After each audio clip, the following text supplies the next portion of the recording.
Hello दोस्तों, आपका स्वागत है हमारे यूट्यूब चैनल में। देखिए, इसमें अभ्यासार्थी महत्वपूर्ण प्रश्न का एक टॉपिक है परसेंटेज के अंदर, उसके हम आगे के क्वेश्चंस कर रहे हैं। ये हमारा पार्ट नंबर 7 है, जिसमें 31 से लेकर 35 तक के क्वेश्चंस का सॉल्यूशन रहेगा। तो चलिए क्वेश्चंस देखते हैं क्या क्या है। एक फल विक्रेता के 5% फल परिवहन के दौरान खराब हो गए, शेष के 20% सेल्फ में रखने पर सड़ गए। कुल फल विक्रेता के नुकसान का कुल प्रतिशत कितना था? तो हम ये मान लेते हैं कि मान लो फल विक्रेता के पास कितने फल थे? 100 फल थे। ठीक है, 100 फल के बाद 5% फल परिवहन में खराब हो गए। तो अगर 5% फल खराब हो गए हैं तो अब उसके पास कितने फल बचे? 95 फल बचे हैं। ठीक है, और 95 फल के बाद भी बोल रहा है कि अब शेष कितने बच गए? 95। और 95 के बाद 20% सेल्फ में रखने से सड़ गए। तो 95 का अगर हम 20% निकालेंगे तो 95 गुणा 20/100, इसको हम सॉल्व करेंगे, यानी कि ये आ जाएगा कितना? 1/5, और 5 से इसको काटे तो 19 पंचे कितना होता है ना? 19 पंचे 95 होता है। तो 19 फल इसके खराब हो गए। तो अगर 95 से हमने 19 घटा दिया तो कितना आ जाएगा? 76। यानी कि पहले उसके पास 100 फल थे, अब उसके पास कितने फल बचे? 76। यानी उसको कितने का लॉस हो गया? 24 का लॉस हो गया। यही हमसे पूछा है कि 100 में कितना। अगर इसका परसेंटेज भी बोलेंगे तो 100 में कोई नंबर परसेंटेज ही होता है। अगर ये करेंगे भी तो देखो 100 गुणा 100, तो 100 से 100 कट गया, आंसर कितना आ जाएगा? 24%। तो उसको 24% का क्या हुआ? लॉस हो गया। यानी हमारा आंसर कौन सा हो जाएगा? फोर्थ वाला आंसर हमारा सही होगा। चलिए अगला क्वेश्चन देखते हैं। डेंगू के एक मरीज को सोमवार को अस्पताल में भर्ती किया गया। उसके प्लेटलेट संख्या 1,56,250 थी, जिसकी प्रतिदिन के आधार पर निगरानी की गई। प्लेटलेट संख्या सप्ताह में पहले 2 दिन 20% की कमी हुई, तीसरे दिन 25% की कमी हुई तथा चौथे दिन नियत रही। 5वें दिन 60% बढ़ गई, वह उसके बाद क्रमशः 50% व 20% बढ़ गई तथा उसके बाद उसे अस्पताल से छुट्टी दी गई। छुट्टी के समय उसकी प्लेटलेट संख्या क्या थी? ठीक है, तो देखो ये लिख लेते हैं हम सीधे सीधे कि पहले कितनी थी? 1,56,250। तो 1,56,250 ये उसकी थी क्या? प्लेटलेट संख्या पहले। अब देखो पहले दिन क्या बोल रहा है कि प्लेटलेट संख्या सप्ताह में पहले 2 दिन 20% बढ़ गई। अगर 20% बढ़ गई, यानी अगर पहले 100 रही होगी तो 20% बढ़ गई, यानी 120 हो गई, यानी 120% हो गई। तो 120% का मतलब 120/100। फिर 2 दिन हुई ना, ये पहले दिन हुई, उसके बाद फिर से 120/100, ये हो गई 2 दिन की। फिर ये थोड़ा सा हमसे मिस्टेक हो गई, इसमें क्या बोल रहा है? कमी बोल रहा है ना। तो अगर 100 थी तो क्या हो जाएगी कमी? 80 हो जाएगी, है ना। 100 थी, अगर 20% कम हुई, हमने बढ़ा दिया था, तो यहाँ पर क्या हो जाएगी? कमी हो जाएगी, यानी कि 100 रही होगी तो 80 हो जाएगी। तो 80%, यानी कि 80/100। फिर दूसरे दिन भी फिर कितनी हुई? 20% कम हो गई, यानी कि 80/100 हो गई। ठीक है, फिर तीसरे दिन क्या बोल रहा है? 25% कम हो गई, यानी अगर 100 रही होगी तो 25 कम हो गई, यानी अब कितनी बची है? 75% बची है। तो 75/100। ठीक है, ये तीसरे दिन। चौथे दिन क्या बोल रहा है? नियत, यानी कोई भी कमी या वृद्धि नहीं हुई, तो मतलब 1। ठीक है, उसके बाद क्या बोल रहा है? 5वें दिन 60% बढ़ गई। अब 100 थी तो 60% बढ़ गई, तो कितनी हो जाएगी? 160/100। फिर उसके अगले दिन 50%, फिर 20%। तो 50% का मतलब कितनी? 150/100। फिर से बोला, फिर बोल दिया कितनी? 20% बढ़ गई, तो 120/100। ठीक है, अब ये पूरी की पूरी है। अब जो भी उसकी, इसको सॉल्व करने में हमारा जो भी आएगा वो इसका क्या हो जाएगा? आंसर हो जाएगा। तो इसको काट देते हैं सीधे सीधे। देखो 50 से तो ये 3 बार में चला जाएगा, 50 से कितनी बार में जाएगा? 2 बार में। ऐसे ही करके सारे नंबर को काट के रेशियो बना लेते हैं। ठीक है, इसको 2 से काटा तो 5 बार में, 2 से काट दिया इसको 6 बार में। ऐसे करके यहाँ से देखो 0 से 0 चला गया, फिर 2 से इसको काटा तो ये 5 बार में, 2 से इसको काट दिया तो कितनी बार में चला गया? 8 बार में। ये 25 से जाएगा 3 बार में, ये 25 से चला जाएगा कितनी बार में? 4 बार में। अब ये 2 0 हैं, यहाँ से अपन ने 2 0 काट दिया। ठीक है, और क्या काटना अपन को? देखो 4 से काट देते हैं। 4 से ये चला जाएगा कितनी बार में? 25 बार में, और 4 से इसको काट दिया तो 2 बार में। ये हमारे पास आ गई है वैल्यू। और देखो क्या क्या कट सकता है, जैसे ये कट जाएगा 2 से, इसको अगर काटेंगे तो आएगा कितना? 3 आएगा। अब इस पूरे को सॉल्व करेंगे ना तो हमारा आंसर आ जाएगा सीधे सीधे। तो देख लेते हैं हमारे पास क्या क्या बचा है। जैसे और भी देखते हैं, ये 4 से कटेगा, ये कितनी बार में जाएगा, 2 बार में। ठीक है, तो यहाँ पर देख लो बच क्या क्या गया हमारे पास, 15625 इंटू 8 इंटू 2 इंटू 3, फिर 2 इंटू 3 इंटू 3, ये बचा हमारे पास ऊपर। और नीचे क्या क्या बच जाएगा, नीचे बचेगा कितना, 25 इंटू 5 इंटू 5, ये बचा हुआ है। ठीक है, तो बस अब इसको काटो और गुणा करो, आंसर लिखो। तो इसको हम सीधे सीधे किससे काट देते हैं, मान लो 25 से ही काटते हैं। तो 25 एकम 25, 25 से इसको काटा अगर, तो 25 से 6 बार में कितना चला जाएगा, 150। फिर यहाँ से 6 बचा तो 2 बार में गया 50, फिर यहाँ पर कितना बचा, 12। तो 25 से 4 बार में 100, 5 बार में 125, सीधे सीधे, और ये आ गया 0। ठीक है, फिर देखो 25 से 25 बार में 625 होता है और बगल में एक 0, तो एक 0 लगा दिया बस। अब इसको सॉल्व करेंगे तो हमारा आंसर आ जाएगा। तो यहाँ से बचा कितना है, 250 बचा हुआ है। ठीक है, अब 250 को इसको गुणा कर लेते हैं अपन, 250 और इसको गुणा कर लेते हैं। देखो 3 दूनी हो जाएगा 6, और यहाँ से इसको किया 6 दूनी हो जाएगा 12, 12 तियाँ हो जाएगा कितना, 36, 36, और 36 को कर दिया किससे, 3 से गुणा। ठीक है, तो ये आएगा हमारे पास आंसर। अब इसको सॉल्व करेंगे तो हमारा आंसर आ जाएगा। इसको सॉल्व करेंगे, इसको मल्टीप्लाई करेंगे तो कितना आ जाएगा हमारे पास, 2,25,000। ये आपकी प्लेटलेट की क्या है, संख्या। तो 2,25,000 हमारा आंसर होगा, यानी सेकंड वाला ऑप्शन हमारा करेक्ट हो जाएगा। चलिए अगला क्वेश्चन देखते हैं।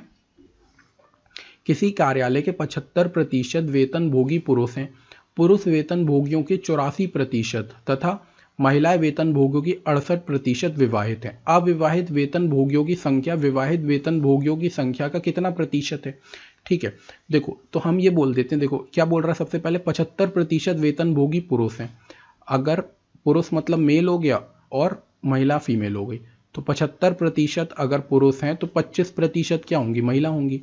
अगर हम इनका रेशियो निकालें तो 25 से एक बार में और 25 से ये 3 बार में चला जाएगा, 3 और 1 का रेशियो बन रहा है। अब हम इसको हम सॉल्व करने के लिए ना क्या करते हैं, इसके बगल में भी 2 जीरो लगा लेते हैं और इसके बगल में भी 2 जीरो लगा लेते हैं, क्योंकि हमसे पूरी चीज़ें परसेंटेज में पूछ रहा है तो हमसे एक्चुअल वैल्यू की कोई ज़रूरत नहीं है। हम ये बोल देते हैं कि पुरुष कितने हैं, 300 पुरुष हैं, और महिलाएं कितनी हैं, 100 महिलाएं हैं। अब इसमें से देखो विवाहित का निकाल लेते हैं, जो मैरिड है ना। तो विवाहित पुरुष कितने हैं, 84%, यानी कि 300 का 84% क्या है, विवाहित है। यानी कि कितना हो जाएगा, देखो 2 जीरो से तो 2 जीरो कट गए। अब यहाँ से 3 से किया तो यह आ जाएगा 12 और यह आ जाएगा 25, यानी कि 252 पुरुष ऐसे हैं जो कि विवाहित हैं। और यहाँ से 100 का निकालेंगे, 100 का 68% महिलाएं विवाहित हैं, यानी कि 68 ही क्या है, विवाहित हैं। तो कुल विवाहित कितने हो गए, अगर इन दोनों को हम जोड़ देंगे तो कुल विवाहित आ जाएगा, ये कितना आ जाएगा, 320। ये आ गया टोटल विवाहित, इतनी महिला मतलब इतने टोटल विवाहित हैं।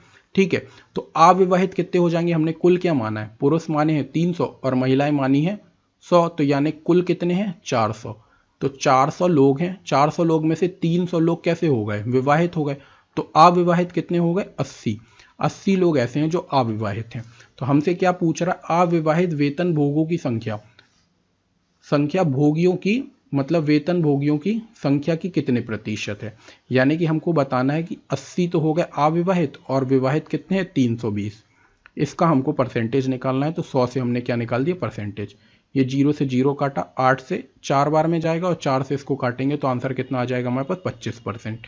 तो ये 25% क्या होगा, हमारा आंसर हो जाएगा, यानी पहला वाला ऑप्शन हमारा करेक्ट होगा। अगला क्वेश्चन देखते हैं।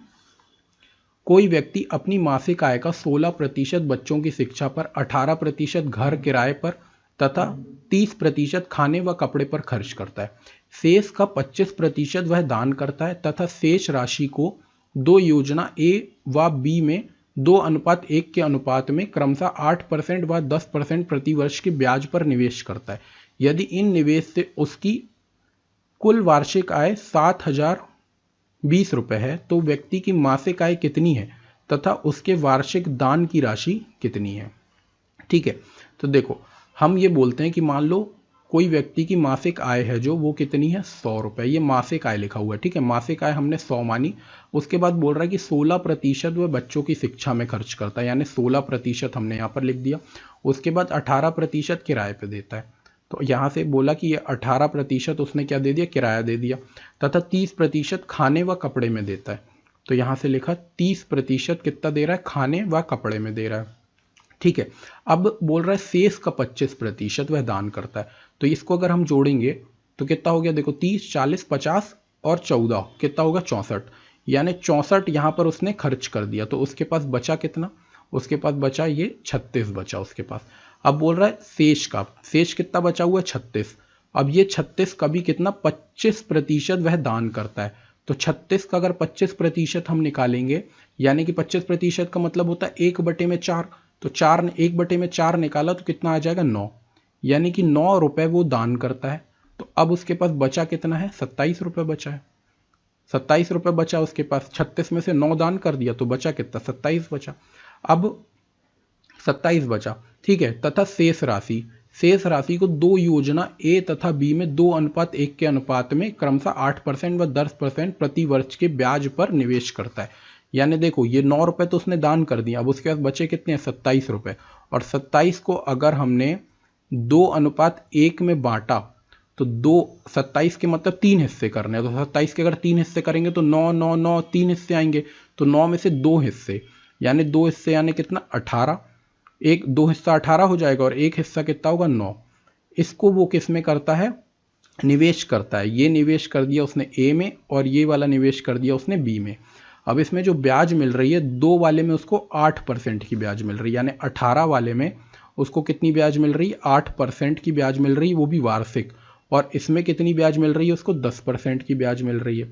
तो 9 का अगर 10% निकालेंगे तो कितना आएगा 0.9, ठीक है। और यहाँ से 18 का 8% निकालेंगे, यानी 18 का 8/100, तो कितना आ जाए 18 8 144 होता है ना। बटे में 100 रहेगा तो क्या कर देंगे, पॉइंट लगा देंगे, तो यानी 1.44 ये उसको ब्याज मिल रही है। 1.44 यहाँ से ब्याज मिल रही है और यहाँ से 0.9 ब्याज मिल रही है, ठीक है। तो टोटल ब्याज कितनी मिल गई, इन दोनों को हम जोड़ देंगे, तो इन दोनों को यहाँ पर अगर हम जोड़ते हैं तो कितना आ जाएगा 2.34, ये उसको टोटल ब्याज मिल रही है, हमने अगर 100 माना है तो। लेकिन क्वेश्चन में बोल रहा है कि उसको ब्याज कितनी मिल रही है 7020 रुपये, तो हम यहाँ से ऐसे बोल सकते हैं कि 2.34 की जो वैल्यू है वो किसके बराबर है, 7020 के बराबर। इतने यूनिट की वैल्यू इतनी है, तो अगर 1 यूनिट की वैल्यू निकालेंगे तो कितनी आ जाएगी 7020 रुपये, और बटे में आ जाएगा कितना 2.34, ये आ जाएगा, ठीक है। अब यहाँ से हमको क्या करना है, 1 यूनिट की वैल्यू निकल आई। अगर हम 100 यूनिट की वैल्यू निकाल लें तो ये हमारे पास क्या आ जाएगी, टोटल वैल्यू आ जाएगी, यानी टोटल इनकम आ जाएगी हमारे पास, ठीक है। तो देखो यहाँ से हम क्या करके देख लेते हैं। सबसे पहले तो इसका अगर ये पॉइंट अलग करें तो बट ऊपर आ जाएगा 100, है ना। तो यहाँ से आया कितना 7020 अपॉन पे 234 और इनटू आ गया कितना 100, ये आई है किसकी 1 यूनिट की वैल्यू। अब यहाँ से देखो 234 को अपन ने अगर 3 से गुणा किया तो देखो 4 तियाँ कितना होता है 12, यहाँ पर आया 9 और 1 10, तो 0, ठीक है। और दूनी 6 और 1 7, तो 702 आ रहा है सीधे सीधे 3 बार में। तो हम बोल सकते हैं कि ये पूरा का पूरा कितनी बार में कट गया, 3 बार में, और एक 0 आ गया। तो 1 यूनिट की वैल्यू कितनी आ गई, 1 यूनिट की वैल्यू आ गई 30 और उसके बगल में 2 0, यानी 1 यूनिट की वैल्यू आ गई है कितनी 3000 रुपये। तो 100 यूनिट की अगर वैल्यू निकालते हैं तो कितनी आ जाएगी हमारे पास, टोटल वैल्यू आ जाएगी, यानी कि कितनी उसकी जो आय थी पूरी 3 लाख रुपए आ गई। और ये यहाँ से देखो हमको ना ये जो आय आई है ये पूरे के पूरे 12 महीने की आई है, क्योंकि यहाँ पर ये जो 7020 रुपये दिया हुआ था ये वार्षिक आय था, वार्षिक आय था ना, इसलिए 7020 रुपये ये हमारी जो आय आई है 3 लाख रुपए, ये हमारी वार्षिक आय आई है। तो यहाँ से अगर हमको मासिक आय निकालना है तो इसको क्या करना पड़ेगा, अपन को 12 से भाग देना पड़ेगा। ये 100 यूनिट की वैल्यू आई है हमारे पास इतनी, तो हम इसको अगर हम 12 से भाग देंगे तो 3 लाख को हमने क्या किया 12 से डिवाइड कर दिया, तो 3 लाख बटे में 12, तो ये आएगी हमारे पास क्या, हमारी मासिक आय आ जाएगी, यानी 1 महीने की इनकम आ जाएगी। तो इसको काट दो, 6 से काटते हैं पहले 2 बार में, 6 से इसको काट दिया तो 6 पंजे कितना होता है 30, 1 2 3 4 जीरो है ना, और 2 से इसको काट दिया तो हमारी मासिक जो आय आ गई वो कितनी आ गई 25,000 रुपये। ये है हमारी 25,000 रुपये मासिक आय आ गई। अब इसमें हमसे ये चीज पूछ रहा है कि वह उसकी वार्षिक तथा उसके वार्षिक दान की राशि कितनी है। अब दान कितना करता है, दान यहां से हमने देखा था कि वो 9 यूनिट दान कर रहा है, तो अगर हम 9 यूनिट की वैल्यू निकाल लें तो हमारा आंसर आ जाएगा। हमने 1 यूनिट अभी निकाला था कि 3,000 रुपये है, ये तो हमारी देखो यहाँ से इसमें क्वेश्चन ऑप्शन में नहीं लिखा हुआ है, लेकिन अगर हमसे पूछता तो हम सीधे सीधे बता देते कि उसको 25,000 रुपये उसकी मासिक आय थी। ठीक है, और वार्षिक हमसे पूछा हुआ है कि वार्षिक पूछा है कि वो दान कितना करता है, तो 1 यूनिट की वैल्यू 3,000 है, तो 9 यूनिट की वैल्यू कितनी आ जाएगी 27,000 रुपये। 1 यूनिट की वैल्यू कितनी है 3,000 रुपये, तो यहाँ से अगर 9 यूनिट की वैल्यू निकालेंगे तो कितनी आ जाएगी 27,000 रुपये। इसका आंसर कितना आएगा 27,000 रुपये। ये आपको अगर समझ में नहीं आया तो मैं एक बार और समझा देता हूँ। देखो ये तो हमारे पास दिया हुआ है कि 100 रुपये था उसके पास, 16% क्या शिक्षा में दान कर शिक्षा में दे दिया, 18% घर किराए में दे दिया और 30% खाने में दे दिया। बचा कितना उसके पास 36 रुपये बचा। अब 36 का 25% वह दान करता है, 36 का 25% मतलब कि 9 रुपये दान कर दिया और बचा कितना 27, और 27 को 2:1 में बांटता है तो 2 हिस्से कितने हो जाएंगे 18, एक हिस्सा हो जाएगा कितना 9। अब 18 में उसको 8% की ब्याज मिली, यानी कितने की ब्याज मिली 1.44 की, और 9 हिस्से में 10% की ब्याज मिली यानी कि 0.9, दोनों को जोड़ दिया तो 2.34, ये इतनी उसको ब्याज मिल रही है। और क्वेश्चन में ब्याज कितनी दी है ये दी हुई है, तो इतनी यूनिट की वैल्यू क्या हो जाएगी ये, तो 1 यूनिट की वैल्यू निकालेंगे, 1 यूनिट की वैल्यू निकाल दी तो 100 यूनिट की वैल्यू निकल आएगी, यानी पूरी की पूरी उसकी सैलरी निकल आएगी, आय निकल आएगी। अगर मासिक आय पूछेगा तो हमारा आंसर क्या होगा 25,000 रुपये, लेकिन यहाँ पर पूछ रहा है वार्षिक दान, दान हमसे पूछ लिया तो दान 9 यूनिट यहाँ पर हमने निकाला था कि 9 यूनिट दान कर रहा है, तो 9 यूनिट की वैल्यू कितनी आ गई 27,000 रुपये, तो ये हमारा आंसर हो जाएगा। चलिए अगला क्वेश्चन देखते हैं। देखिए एक व्यक्ति अपने आय का 80% खर्च करता है, शेष बचाता है, उसकी आय 10% बढ़ी तथा साथ ही उसका खर्चा 11% बढ़ गया, उसकी बचत में प्रतिशत परिवर्तन कितना था। तो देखो कोई व्यक्ति ये मान लो 100 रुपये कमाता है, हमसे बोल रहा है कि 80 रुपये खर्च कर रहा है, 80% खर्च कर रहा है ना, 80 रुपये खर्च कर रहा है, तो बचा कितना रहा होगा 20 रुपये बचा रहा होगा। अब बोल रहा है कि उसकी आय 10% बढ़ गई, यानी कि पहले 100 रुपये कमाता था 10% बढ़ गई, तो अब कितनी हो गई 110 रुपये हो गई। और बोल रहा है कि जो उसका खर्चा था 11% बढ़ गया, यानी कि पहले 80 था 11% बढ़ गया, तो इसका 80 का 11% कितना हो जाएगा 80 इंटू 11 बटे में 100, तो ये 0 से 0 काटा तो ये कितना आएगा 8 और 10 से भाग दे दिया तो 8.8 बढ़ गई, तो कितनी हो गई नई खर्चा उसका हो गया 88.8 हो गया। ठीक है, 110 रुपये क्या कर रहा है कमा रहा है, 88.8 खर्च कर रहा है, तो बचा कितना रहा होगा 110 से 88.8 को घटा देंगे तो आ जाएगा हमारा बचत आ जाएगी, यानी कितनी आ जाएगी 21.20, ये रुपए उसने क्या बचा रहा है। अब देखो पहले 20 रुपये बचा रहा था, अब 21.20 बचा रहा है, तो कितना ज़्यादा बचाने लगा 1.2 ज़्यादा बचा रहा है, वो भी किस में 20 में, तो 100 में कितना, ये हमारा आंसर हो जाएगा। तो देखो 20 पंचे तो हो गया 100 और 12 पंचे कितना होता है 60 और एक डिजिट के बाद पॉइंट तो 6। ठीक है, ये 6% हमारा क्या होगा आंसर, यानी कि 6% बचा रहा होगा, यानी सेकंड वाला ऑप्शन हमारा सही होगा। ठीक है, इसके ना परसेंटेज वीडियो के हमने पूरे वीडियो बनाए हुए हैं और आप इसको आई बटन में जाके क्लिक करके हमारे वीडियो देख सकते हैं, पुराने वीडियो हमारे देख सकते हैं। और आपने हमारे चैनल को अभी तक सब्सक्राइब नहीं किया तो सब्सक्राइब कर लें, हम पूरी किरण पब्लिकेशन की बुक सॉल्व कर रहे हैं। ठीक है, चलिए मिलते हैं नेक्स्ट वीडियो में, थैंक यू।